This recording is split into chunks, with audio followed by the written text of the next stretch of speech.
Mboni. Sasa. Poa. Wasawa huko ananiona kweli wasiwase. Nani wasiwase? Compose.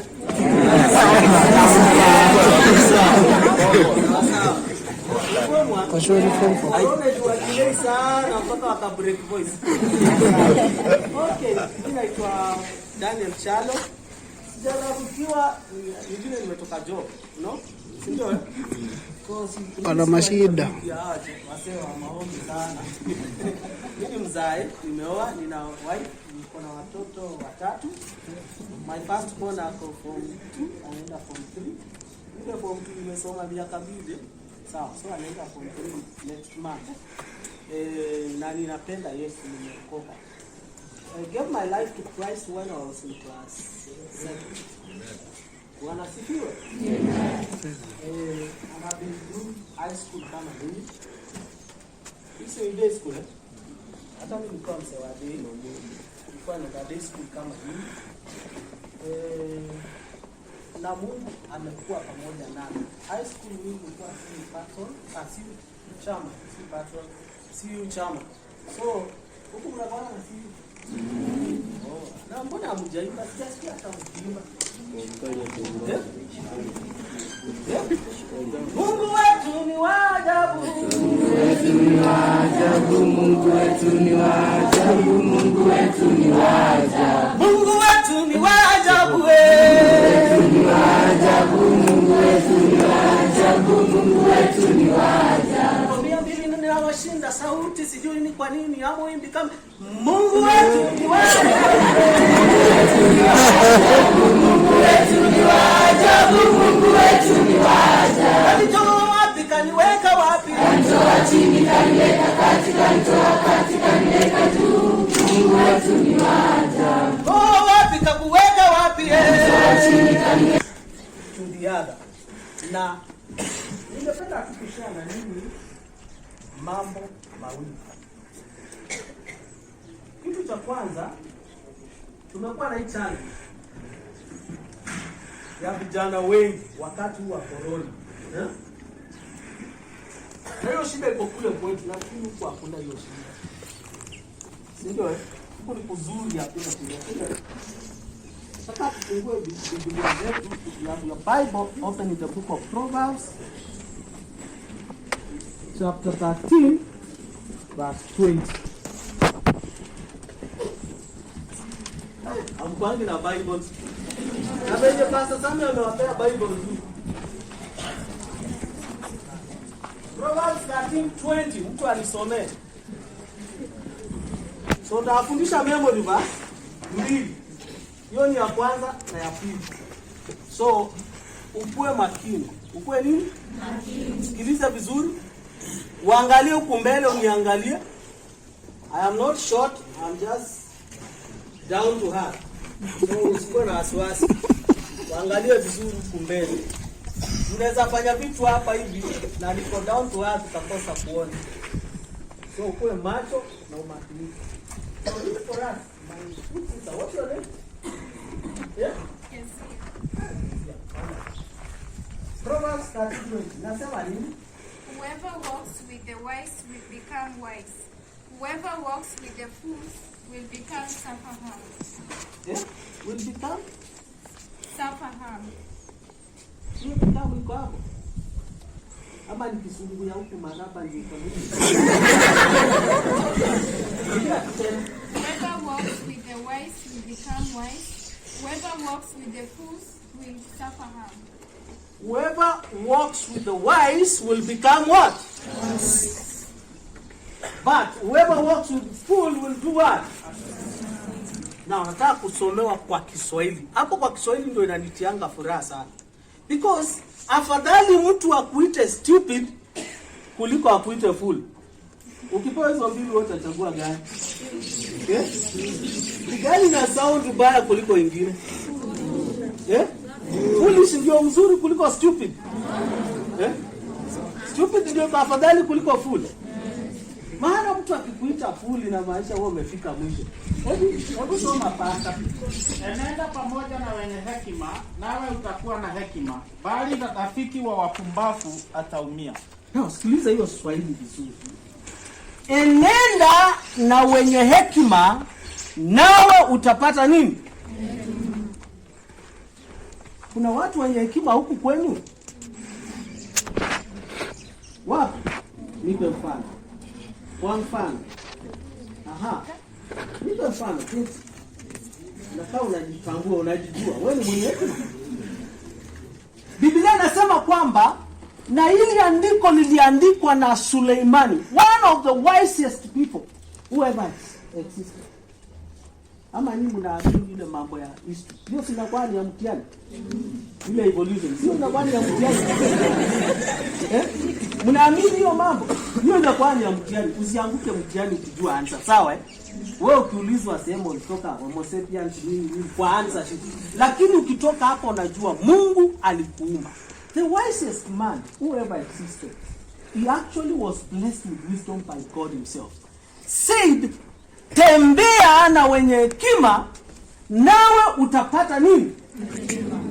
Alafu contrast yake, unajua kwa wale wameanza literature, kuna contrast. When you hear part, sasa unasikiliza hiyo ingine ni contrast. Pastor anasema bali rafiki wa wapumbavu ataumia. No, the word fool kwa Kiswahili hapa imetranslatiwa mpumbavu. Unasikianga aje mtu akikuita mpumbavu? Unasikia vibaya sana. Na Biblia inasema lakini rafiki wa mpumbavu atafanya nini? Atapewa degree. Rafiki wa mpumbavu atafanya nini? Wangapi hapa wanataka kutembea na wapumbavu? Huku Maraba kuna wapumbavu. Mumeshawaona? Unajua dalili zao? Unajua rangi yao? Unajua sura zao? Wako wengi. Na Kenya hii wapumbavu ni wengi. Wapo baadhi ya wenzenu wakati wa corona walitembea na watu wapumbavu. Lakini nashukuru Mungu wako hapa, wako wapi? Hata wako kuja, si ndio? Wako hapo. Sasa angalia jirani yako, mwambie tafuta watu wenye hekima. Na sana sana wewe. Maana kuna upumbavu na kuteka.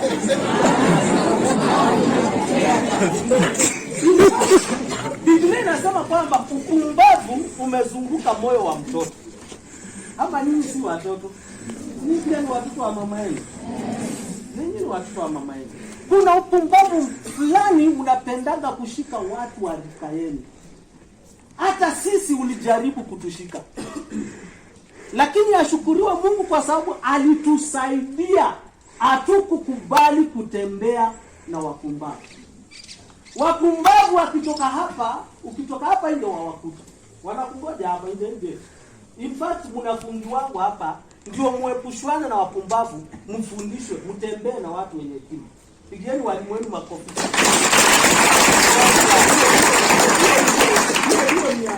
Hiyo ni achieve. Napiga makofi yenye imesoma. Hebu piga kama ile atano. Tatu. Okay, sawa. Wao na haraka na kufundisha makofi ya kujaa walimu.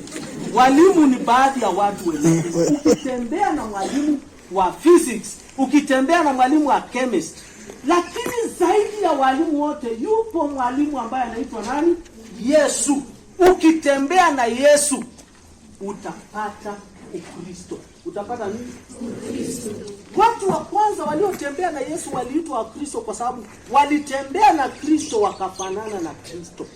Watu wakaanza kuwaijua, wakasema ona hawa watu wanakaa Wakristo, watakuwa wanaitwa Wakristo, wakaanza kuwaita kama kukejeli. Lakini walikuwa wametembea na mwenye hekima kuliko wote ambaye ni Yesu.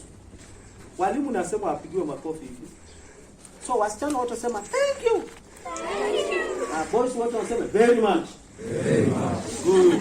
Sasa nataka tupige makofi matatu. 1 2 3 thank you. 1 2 3. Twende hapo. Thank you. Very much.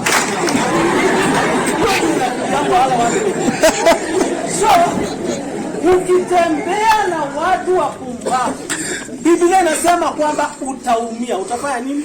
Utaumia. Wapo watu wapumbavu ambao watajifanya, hata wengine siku hizi nasikia wanajiita, wanasema sisi ni dawa. Wanajiita sisi ni nini? Mimi ndo dawa yake, usijali. Nakuwa na vitu kwa mifuko yangu. So kuna watu wanajiita nini?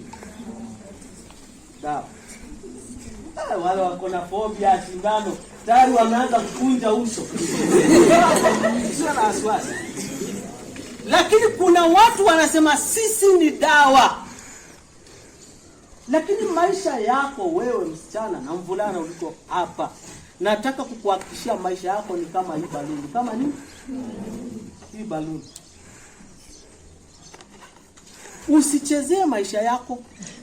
Linda ujana wako. Kuna watu ambao wako pale nje, na ndio nimewatangulia kuambia kwamba ni wapumbavu. Ukitoka hapa watakwambia sisi tuna dawa. Mimi ndio dawa yake. Ushasikia watu wakisema hivi? Wasichana kanaringa, anapita hapa. Dawa yake.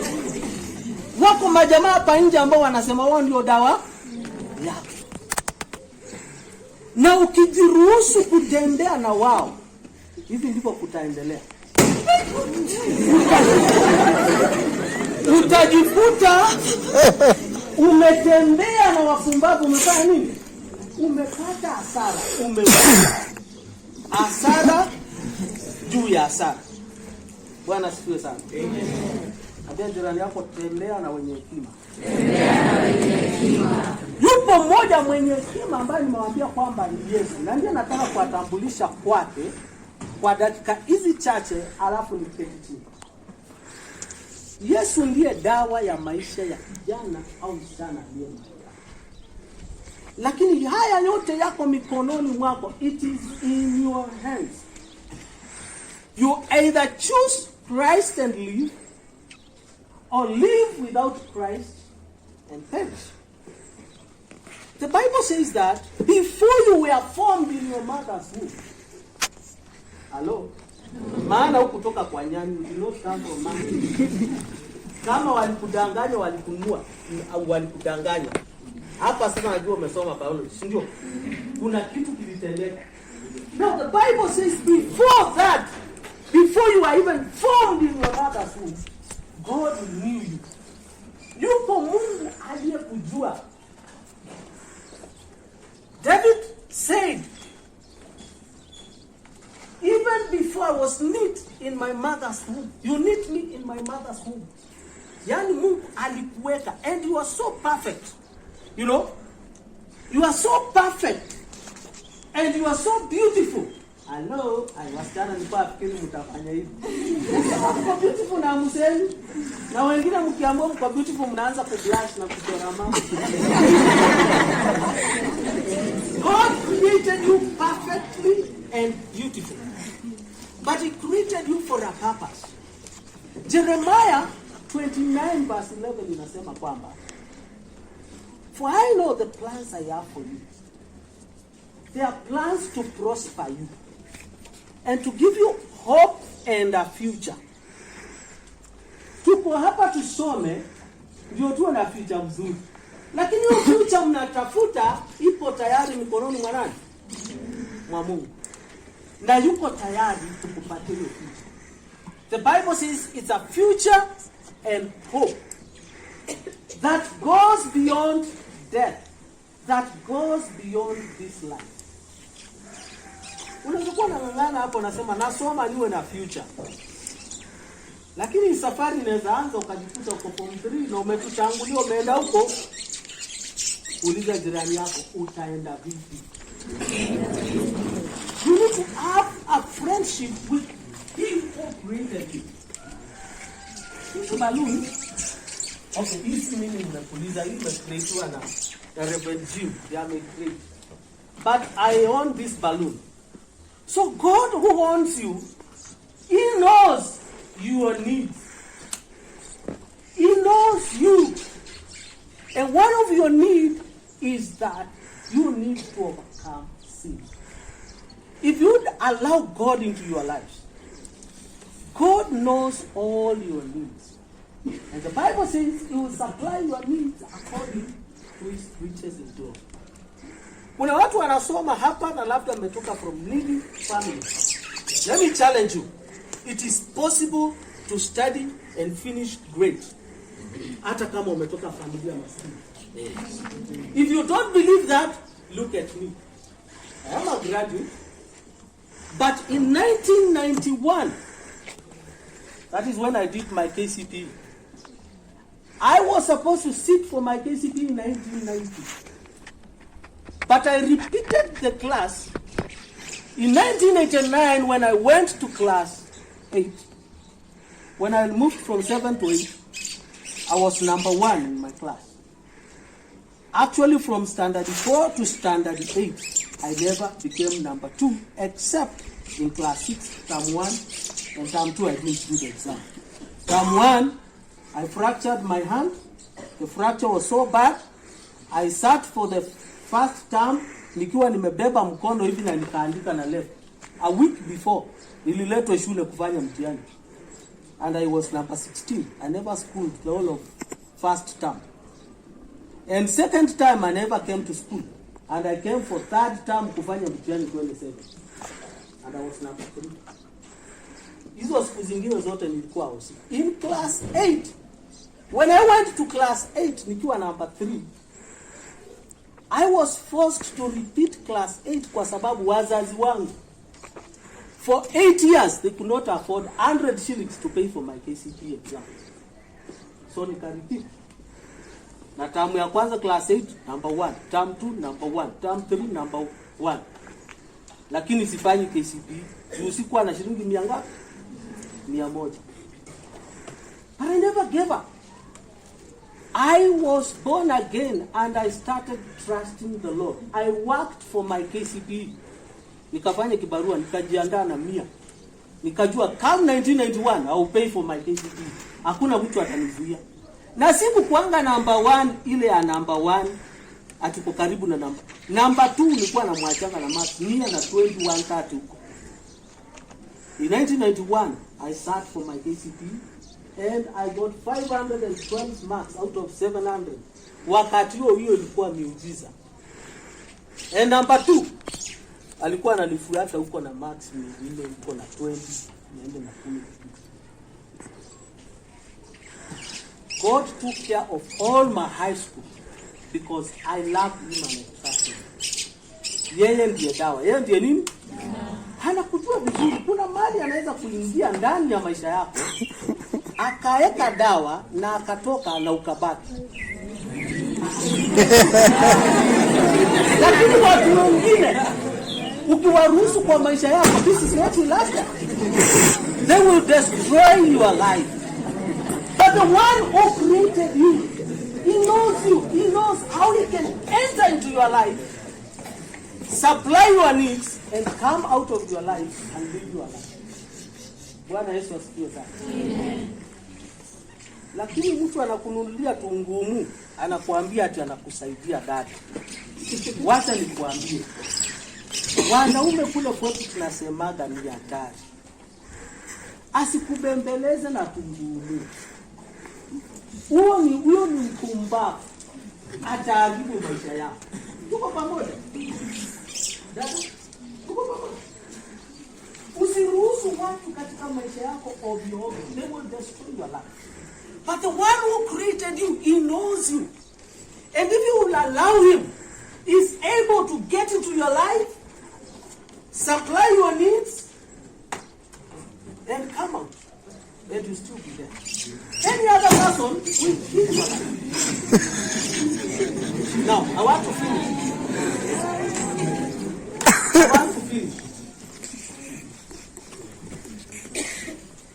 The Bible says in the book of John, chapter 10, verse 10. The devil comes but to do 3 things: to steal, to kill, and to destroy. That's the purpose of Satan. And Satan usingojee kivutu chenye mapembe. Hapana, hiyo ilikuanga ni vako. Shetani yako humu tu. Sauti zingine zinakubembeleza. Huyo ni shetani. But the Bible does not end up there. That Satan came to kill, steal, kill, and destroy. It's the other part of that verse, and it says that. But Jesus himself speaking, saying, I came that they may have life and have it abundantly. Bwana Yesu asifiwe sana. Na jioni ya leo nawahakikishia dada zangu wadogo sana, mimi kama binti zangu na watoto wangu. Maana mimi niko fourth floor, wazazi wenu wengi wako fourth floor kama mimi. Watoto wangu wadogo, wa kiume na wa kike, na wasili katika neema za Yesu. Anayeweza kuwasimamisha na kuwasaidia maishani ni Yesu. Na ninawaambia hivyo out of experience. I received Christ as a young man. I have lived with him. And I have seen him faithfully leading my way. Bwana asifiwe sana. I am a testimony. I am a testimony. I have tested and I have found that is good. I challenge you today. If you allow Christ into your lives, try it and you'll never regret. Bwana Yesu asifiwe sana. Try it and you'll never regret. My index number in primary was 37605,001.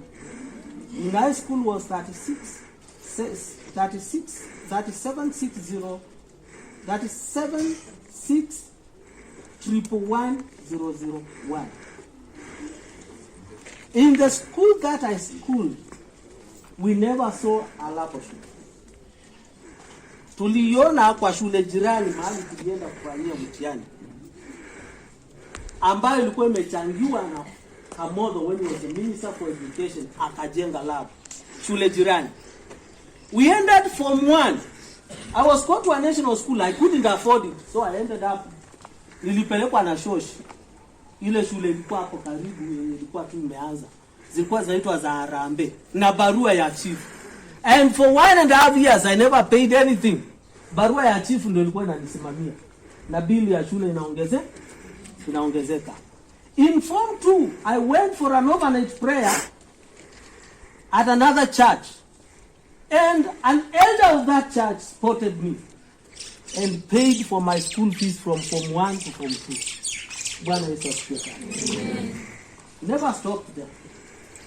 In Form 3, when I just joined Form 3, the BOM of our school declared that every child who will be topping the class, they will be given school fees for the next term.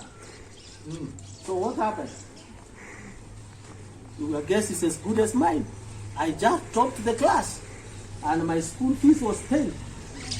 Up to Form 4, even my exam fee was paid by my school. Bwana asifiwe sana. God has a way of working out things for you. It might look difficult now, but try the Lord and He will lead you. He will open opportunities for you. He knows you. He has a wonderful plan. A plan that includes your future, and not only just a future, but a future with hope. Bwana asifiwe sana. So I want to finish by just giving you the last demonstration. Ama time imeisha. Nataka kumalizia.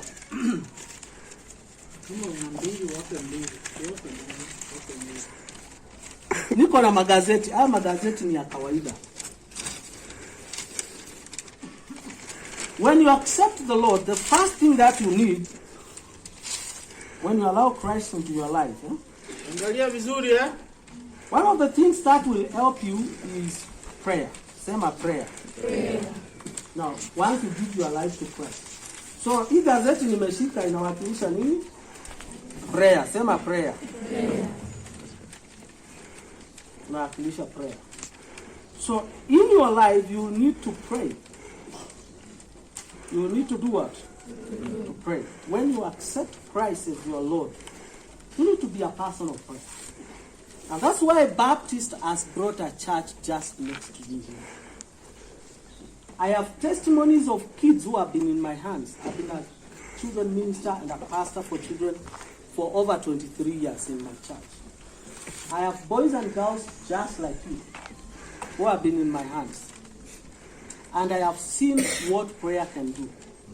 If you give your life to Christ and you become a prayerful person, the core of your life covered by prayer, then great things are going to happen to your life. Number 2, you will need a Bible. We need to read the Bible. Now, I know some of you have been Sunday school boys and girls. Kuna wimbo tukua tunaimba. Read your Bible. So, on top of prayer, you need to read your Bible. Okay. Kwa yote ukisoma Bible na hujaokoka, it doesn't make sense. How come to tell you to show you another thing? It doesn't make sense. Now, if you read your Bible and you have given your life to Christ, you pray and you read your Bible, then you start becoming stronger Christian. And that's why Maraba Bible Baptist has been supplying Bibles to some of you. Nani hapa na Bible hapa ametoa na church na pastor sana? Inua mkono kama unataka Bible na pastor sana. Are you using it? Hebu angalia jirani yako na macho vizuri. Mungu muulize unasomanga hiyo Bible wewe? Na kwa nini hujacheka? Usisome kama story ya Chinua Achebe. Usisome kama unasoma vitabu gani saa hizi za Chozi la Sasa Chozi la Heri hiyo ni gani nayo? Unajua hata sisi tulisoma vitabu vya ajabu sana. Kuna moja ilikuwa inaitwa Mashetani. Waziri Saibu ya Ndugunjero. Nazijua zote. Klasi yetu ilikuwa kupendeza sana. Tulikuwa tunasikianga tu kama nyinyi. Msione kama nyinyi ndio wa kwanza. No, sometimes tunafikanga matini hapa mnasoma and then you hear some love stories in the books and you think you are the first people to hear those things. Hata sisi tulisikia, lakini hazikutusaidia. The third thing that you need. Number 1 nimesema you need what? Prayer. Number 2 you need what? Bible. The third thing that you need when you give your life to Christ. Na nawaonyesha hii kwa sababu najua nikimaliza saa hii kuna watu watapea Yesu maisha yao. The third thing that you need in your life, apart from prayer and reading the Bible, is having fellowship of good people. And these good people are Christians. This is where my memory verse comes in. Tembea na wenye hekima nao watapata nini? Mbali rafiki wa mpumbavu atafanya nini? Ataumia. Mimi sitaki uumie. You need to walk with the right people. You need to have fellowship with fellow Christians. And that's why we are here. We are here to give you fellowship. Kama sio kuwapenda hatuwezi kuwa hapa. Tunawapenda cha ukweli. Ambia jirani yako unapendwa cha ukweli. Wacha hiyo ya huko Maseveni unatangazwa hapo mapema. Na mtu anataka kumaliza maisha yako. Sisi tunakupenda cha ukweli. So when you are free, then of course you'll have other things. Like now the dear ones who are in Bible school, they are studying more, they are adding on, and you are growing as a Christian. Now, you become strong and stronger. But now, John 10:10 says that the devil comes but to do 3 things. To do what? Anakaa kama hii makashi. He comes, number 1, to steal you. So he steals you from the right hand. And he starts destroying you. Pole pole tu, sometimes hiyo kamushene uko nayo. And then anaanza kuleta vitu zingine, fitina. Unaanza kuchukia wazazi wako, juu anakunyima kuenda kuona Kevo na Brayo. Unajua Kevo na Brayo? Anaitwa Kevo hapa. Ndio majina za hatari Nairobi. So the devil slowly starts to destroy your life. Najua wengine hapa mnacheka, lakini ni venye tu hatuwezi pima. Lakini wengine wetu tumekatwa mara kadhaa, si ndio? But tell your neighbor there is hope in the future. So the devil comes and steals your life And then ukijisikia mimi ni katili nina happen, unakuta wewe ndio umehappeniwa. And some of us are looking at ourselves here and you are saying, Pastor, you are speaking, but it's pain in my heart because somebody in the past has already destroyed my life. Maybe by dangerous words, maybe by dangerous acts. And your life looks messed up like this. Mwambie jirani yako usiogope. The Bible says God has a plan for you. Before you were formed in your mother's womb. You know, sometimes the devil will even come and destroy you and it looks like amekukatakata na umeharibika. All you need to do is to lay your life in the hands of Him who created you. Because He knows you. And if you allow Him into your life, He will come. And He'll start working on the mess. Some of us are saying, Pastor, I'm already messed up. Yeah. Allow yourselves in the hands of the Creator. The one who formed you. You made your life. And that which was destroyed, God is able to work on it and change it slowly by slowly. God is able to transform that which was messed up to become something beautiful.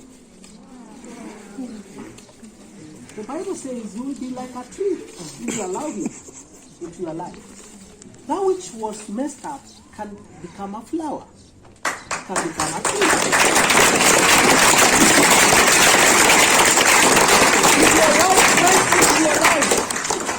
If you are able to rectify, to reconcile you and God, and to bring back your joy, even the joy of your youth. I know some of us are here and are weeping inside themselves because they say, I'm no longer a youth. I've already messed up my life. I'm supposed to be a father of 2 or 3. I've already messed my life with bang. Marijuana, si ndio? Siku hizi nasikia vijana mnavuta bangi shuleni. Yaani mmeshazoea. Siku ya kwanza nilipokuja Maraba nilitembea kwa hizi street za hii mji wenu na nilikutana watu wengi wanavuta bangi. Na najua Maraba imejaa wavuta bangi. But you can be different. You can choose to be different. If you allow Christ into your life, you can be different. Tell your neighbor, you can be different. You can be different. It doesn't matter how the devil has stolen you, has destroyed you. The Bible says, I came that they may have life and have life abundantly. I want us to bow our heads. We want to pray. Maybe this talk has touched your life. I beseech you, please, don't harden your life. This is an opportunity for you to give your life to Christ. Everybody bowing down. Maybe you are here and you are courageous enough. You want to say, I want to live a different life. Acha kuangalia watu. Hata sisi tulikuwa kama wewe. But you have an opportunity today. Unasema, Yesu, nataka uingie ndani ya maisha yangu uyafanye tofauti.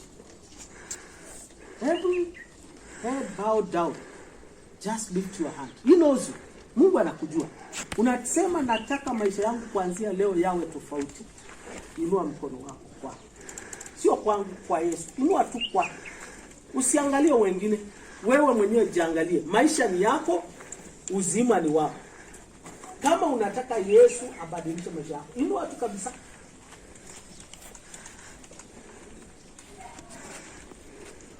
Hata sisi tuliinua tukaacha wengine chini. Na maisha yetu ilibadilika. Nataka tuombe pamoja na wewe. Sema, Bwana Yesu, naja kwako. Bwana nisamehe. Nimetambua mimi ni mwenye dhambi. Na kuomba leo, Yesu nisamehe. Nisamehe Bwana. Kuanzia leo nifanye kiumbe. Maana Yesu alikuja ili niwe na uzima. Na uzima. Ingia ndani yangu. Nipe hekima ya kujua njia zako. Kutembea ndani yako. Badilisha nafsi yangu. Na unifanye kuwa kiumbe kipya. Naomba haya yote kwa imani. Katika jina safi la Yesu Kristo. Amen. Naomba pastor uje hapa mbele niombe hao. Usiogope, umefanya kitu cha maana sana. Asante sana. Inua tu mikono yako tuendelee na maombi. Pastor, ombea hawa vijana. Tunaomba. Baba Mwenyezi, katika jina la Yesu Kristo, tuwaombea hawa ambao wamekutabua siku hii ya leo, ya kwamba Mfalme utaweza kuwaongoza katika maishani mwao na utaweza kuwatembeza kuanzia hapa na kuendelea. Mfalme, wamechagua njia yako na dipoza tuwakabidhi mikononi mwako, tukiwaombea ya kwamba Mfalme utawaongoza na utadamana pamoja nao, hata katika masomo yao utafungua akili zao ili wakaweze kuelewa yale yote wanaofunzwa hapa shuleni. Na ni katika jina la Yesu Bwana na Mwokozi wa maisha yetu. Amen. God is good. All the time. That is not nature, that is his nature. Muliona vile alidunga ile baruni nyeupe? Yesu akaingia ndani na haikupasuka. Wangapi waliona? Nilikuwa nadhani naona hapa peke yangu. Na shetani akijaribu kuingia ndani inapasuka. You saw those newspapers, they were cut. Now let us form the something good. I want to tell you today that is turning your scars from scars to stars. When you turn your scars from scars to stars, then your life will be different.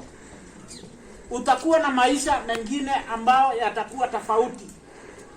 Ule mtazamo watu wanakutazama kwa kijiji wakisema huyu ni mtoto wa yule maskini, ndio utakuwa ukiendesha ile gari nzuri wakati umemaliza masomo yako.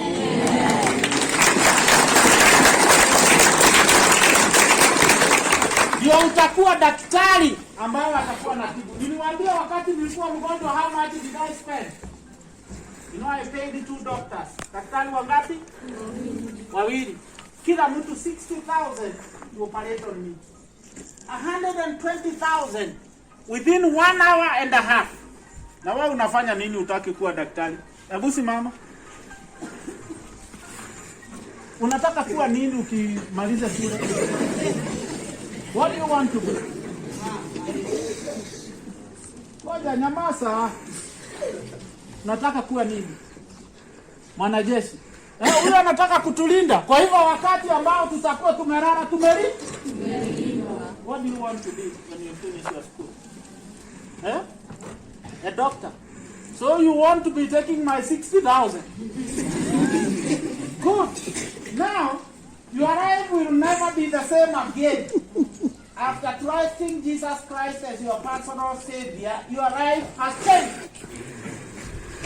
Hautafuata hawa watu unasikia vile wanafanya huko nje. Utawafuata. Na wale wanakudanganya na kagumu, utawafuata.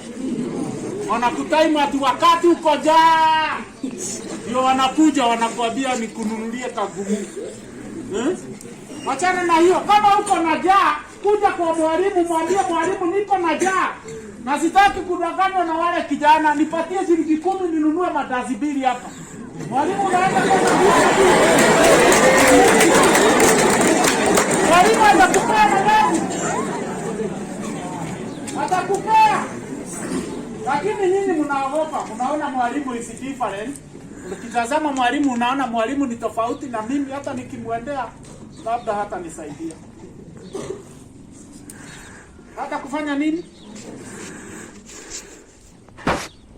Utasaidika. Wakati ambapo unamwambia Yesu shida zako, atakudirect to the person, that person will help you Huyo mtu atakusaidia? Atakusaidia. I always give an example with myself. Mimi wakati nilimaliza shule, nilijua nimepata division 4. In 1984. Na nilijua nimepata division 4. Kwa hivyo wakati tulifunga shule, mimi nilipitia kwa duka nikanunua matok, alafu nikanunua kijiko. Na kwa sababu nilikuwa nalima mashimo, si hapa kuna choo ya shimo. That was my work. Si hapa kuna mahali kuna shimo zimelimwa za maji. That was my work in Iruyu. Nikatangaza hiyo ndio kazi ile nitafanya. Nikafanya kazi. 87 nikaokoka. Wakati niliokoka, nikaenda kanisani. Nikawa from there, nikaanza, najua nilikoda kidogo, mkiona mimi nafanya hivi mjue nilikoda kidogo kwa sababu ya ugonjwa. Wakati niliokoka 1987, nikapata kazi kidogo kwa kasino. Nikawa wale watu wanavaa ile kabuti mrefu na wanavaa glove, wanasalimia watu wakiingia huko kasino, na mimi nimeokoka. Hapo ndipo mwito wangu ulikuja. Mungu akaniambia ya kwamba huwezi kukaa mahali hapa una welcome watu wakagambo wakafanya dhambi huko ndani, na Jumapili wewe niacha kanisani. Mungu akaniita nikaacha hiyo kazi. Nataka nikwambie ya kwamba mshahara yangu ilikuwa 1,710. That was my salary. Na nilikuwa natoka Ruiru naenda Nairobi Casino kwa kasi. 1,710. Lakini nikirudi nyumbani nilikuwa nakuja na 3,000, 5,000, 10,000. Kwa sababu watu walikuwa wananipea pesa pale kuwakaribisha. Kwanza walikuwa wanasema Machoine ako na bahati sana kwa sababu akitusalimia tunawini huko. So mtu alikuwa ananisalimia na niko 1,000. Nami nikamwambia Mungu, nataka uniongoze sasa niweze kusalimia watu kanisani, niwachane na hii kazi. Na nilikuwa na loan ya 15,000.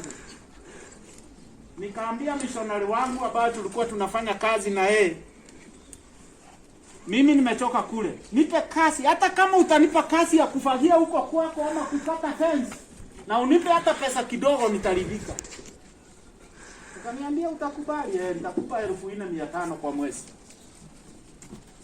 Wakati nilienda hivi, akanipea 15,000 nikakilie maroni. Kufika huko, nikapata nimeongezwa madaraka. Mimi ni security officer, chief security officer, ambaye atakuwa naangalia wale security wengine huko.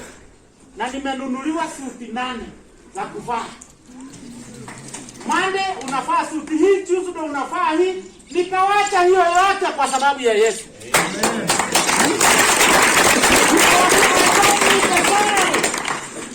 I don't need the salary of 35,000. I have come to make myself free. Personal manager aliniambia, akaniambia Kinyanjui, hata kama Yesu anapeana hii 35,000 hutapata. Hakuna mahali utaenda upewe 35,000. Nikamwambia heri nipewe hata 2,000 na niwe na amani na niwe na mtumikia Mungu. So my life changed. Nikaja sasa nalipwa 4,500. Nafanya kazi. And the way I met the missionaries was by work. Hiyo kazi yangu ya kulima, nilienda kulima kwa missionary mmoja septic tank.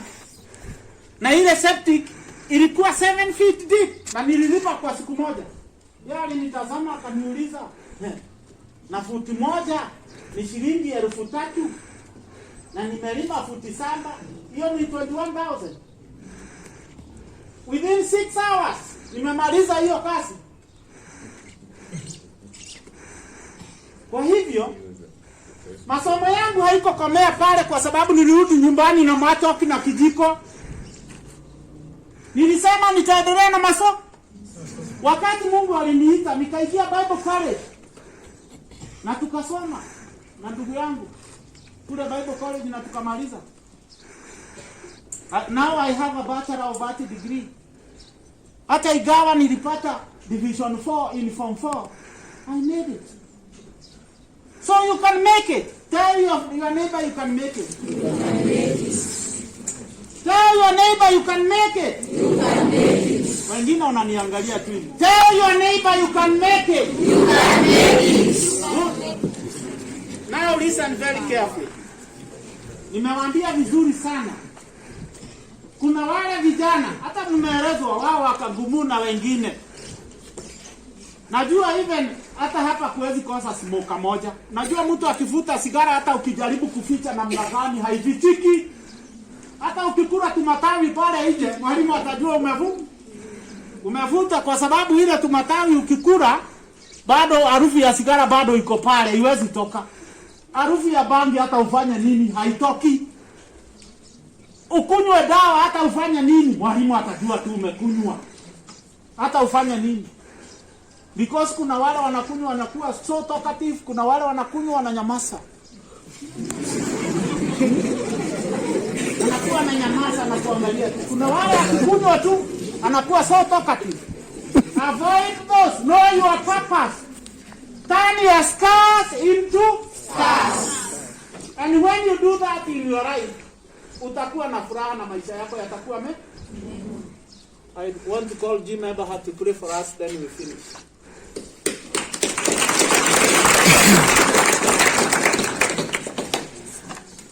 You have heard the testimony. Umesikia. And hiyo unaweza kuweka imani yako katika Yesu Kristo. Unaweza kutembea na yeye, unaweza kusaidia, analeta watu katika maisha yako. Alafu unaweza kuona nyuma how God has planned you with. Okay? And so tembea na yeye. Tome. Lord, we come to you today. We thank you for your word that changed our lives. We thank you for the people that you brought into our lives that shared their faith with us. Lord, today I pray that you'd help each one that is here, that has trusted you. Lord, help them to share their faith with others so that they can help change their lives. And Lord, help us to walk with you each day so we don't forget what you have done for us, how you have delivered us, how you have guided us, how you have brought us to the place where we are.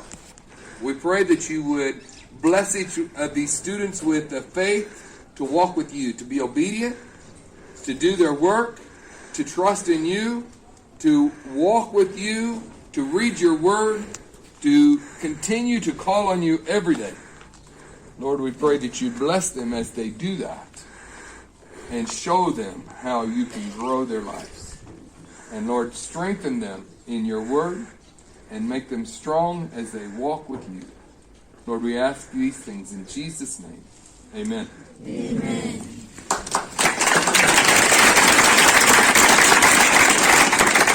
Wakati wangetaka Charo arudi tena?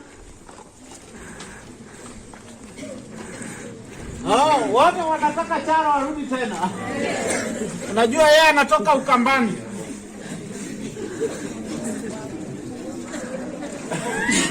Mungetaka arudi tena? Haya basi tutamwalika Charo, unasikia? Kwa hivyo tutakuita tena. Wale walikuwa kule kwetu kanisani walibahatika kumuona Alexander Rife. Tutakuja naye hapa shuleni siku moja. Na yeye atakusungumuza nani. Awaeleze kuanzia mahali alianzia kuact mpaka mahali yako. How you can change your life? Bwana wabariki sana.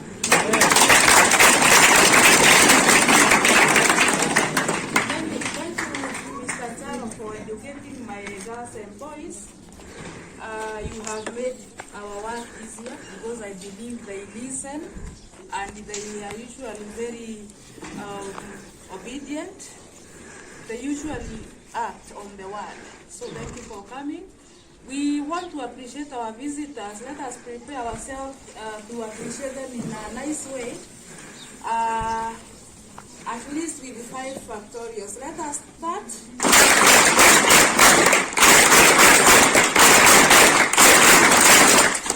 You're very welcome. This opportunity I will take it with welcome our school director. I believe he has a word for us. Thank you, sir. Bwana Yesu asifiwe. Amen. Praise the word of the living God. Amen. Tumefurahi sana mtumishi wa Mungu kwa kutuletea wageni. You are very much welcome. We are so happy to see you here. The man of God is a friend of mine. At the same time, he is my mentor also. I really get a lot of advice from him. So I decided, initially our students used to go to the Roman Catholic Church. But we decided, after getting to know the good education we get from the Bible Baptist Church, we decided they should be going there. And also we understand that the big percentage of them, they are non-Catholics. So we decided they will be coming there. And we have really benefited. They are always happy. Anytime they are coming from the church, they have something new. Is it not true, students? So we appreciate our visitors and we appreciate you. Thank you for coming. Just to give you a brief history of this school started back in 2017. Yes, so we are 5 years old. This is our 5th year. Wow. And since then we have seen God. Wow. Yes, and this is a godly institution whereby most of the students have been transformed into a godly life, and we really thank God for that. My students are very respectful, and we are exemplary in this village. Everybody knows that our school is very disciplined. Despite that, maybe we could be having problems here and there, but what I know is that our students are good. We have seen God in a bigger way. And even most of the time, my students, they come and tell me, even maybe we had even just a small meeting. And Mwalimu, we have not prayed, so they know the importance of prayer. Amen. And it is our daily routine. Amen. That before we start the classes in the morning, we start with the word of prayer, and in the evening, before they leave the school, they pray. I have also seen growth in them with the man of God, Reverend Kinyanjui. I have really seen a great improvement with them. Because even right now, either there is a teacher or not, they will still proceed with the mass. So it has been good, it has been awesome, and I continue thanking you, and thank you for your support. Even there is a day you gave them Bibles. Each and every one of them has a Bible, maybe except for the new students. And we really thank God. Are we not happy? Yeah. Is it? So we are very much happy. Continue doing the same even to others, and we are very, very much appreciating. And what we can promise you as a school is we are not also going to let you down. Amen. We are going to try our level best. Is it not true? Let me, those who are going to support what we have heard and what we have learned today, can they stand up? Wala wananiunga mkono.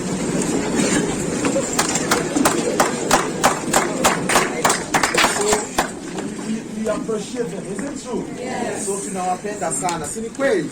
So can you raise your hand up and just pray? Waombe Mungu awabariki, awatende mema. Amen. We know how to pray. Is it true? Yes. Tuombe Mwenyezi Mungu awaneemeshe, God to do them well in whatever thing they do. Let us talk with God. Tuongee na Mwenyezi Mungu, tuwaombe maisha yao pia yawe mazuri, familia iwe nzuri. We pray, God. We thank you, Lord, for your goodness and mercy. Thank you for bringing these people into our school. The visitors are blessings. They bring blessings in our lives. May you also do them well and remember them together with their families. May you increase them. May you do them well. May you take them far. And in the mighty name of Jesus, we believe also they are also going to do more. In Jesus' mighty name we pray. Amen. Let us appreciate them once more. So we are going to remain standing as I request them now. I request now that we go to the office. At least the principal to remain the students. Thank you so much for listening. Thank you so much. Karibuni sana.